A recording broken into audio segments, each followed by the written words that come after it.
Miss হবে না আপনার পছন্দের টিভি শো। দেখুন জি5 অ্যাপে একদম ফ্রি।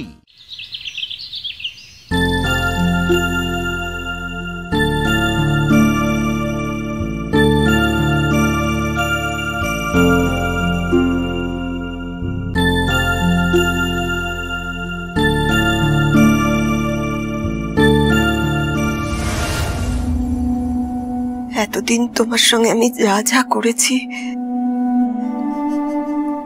তার জন্য আমায় ক্ষমা করো।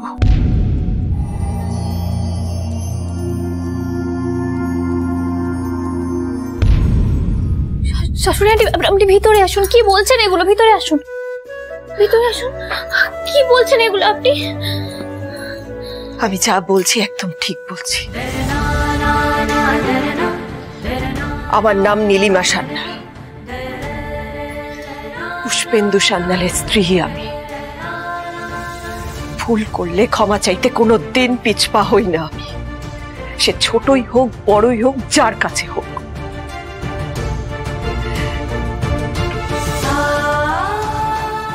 আমার স্বামী সংসার যারা শেষ করে দিয়েছিল, চন্দ্রাটার আজকে এই অবস্থার জন্য যারা দায়ী, এতটা মেধা থাকা সত্ত্বেও আমার ছেলে একটা ডাক্তার, ইঞ্জিনিয়ার অথবা আইপিএস অফিসার হতে না পেরে সবকিছু হারিয়ে একটা গুন্ডা তৈরি হলো যাদের জন্য, যাতে মরার আগে সেই লোকগুলোকে শাস্তি দিয়ে যেতে পারি, আর যাতে মরার পরে ওপরে গিয়ে ওর বাবার কাছে দেখাতে পারি। মা, কি বলছো তুমি? যা বলছি সত্যি বলছি বাবুল।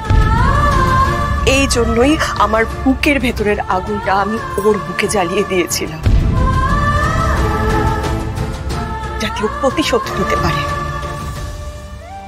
সেদিন টিভিতে বাবুয়ের বুকে গুলি লাগার পরে তুমি আমায় প্রশ্ন করেছিলে না যে আমি কেমন মা, যে নিজের ছেলেকে বিপদের মুখে ঠেলে দেয়? আজ স্বীকার করতে আমার কোনো দ্বিধা নেই মিলি।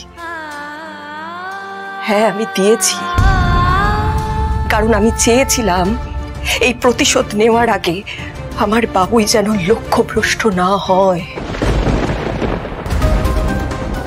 বিয়ে, প্রেম এসব কিছুই যেন না থাকে আমার ছেলের জীবনে। তুমি যখন ওর বউ হয়ে এই বাড়িতে এলে, তখন একটা কথা আমার বারবার মনে হয়েছিল, তুমি হচ্ছ ওর পথের কাঁটা, তুমি আমার পথের কাঁটা। একেই তো ওই রাহুল রায় বর্মনের সঙ্গে তোমার অতীত জড়িয়ে, তার উপরে তুমি অবিনাশ সিনহার মেয়ে, আর সেই কারণে তোমার গুণগুলো আমার চোখে পড়েনি মিলি। কিন্তু কাল আমাকে বাবুই সবটা জানিয়েছে, আর আমার ভুল ভেঙেছে। এতদিন ধরে তোমার সঙ্গে আমি যা যা করেছি সেগুলো একদম করা আমার উচিত হয়নি, সেটা আমি বুঝেছি।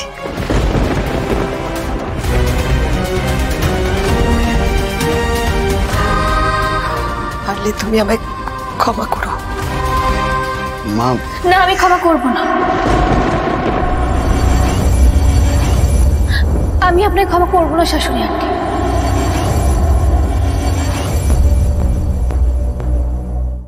জি5 ডাউনলোড করুন আর সব এপিসোড দেখুন একদম ফ্রি।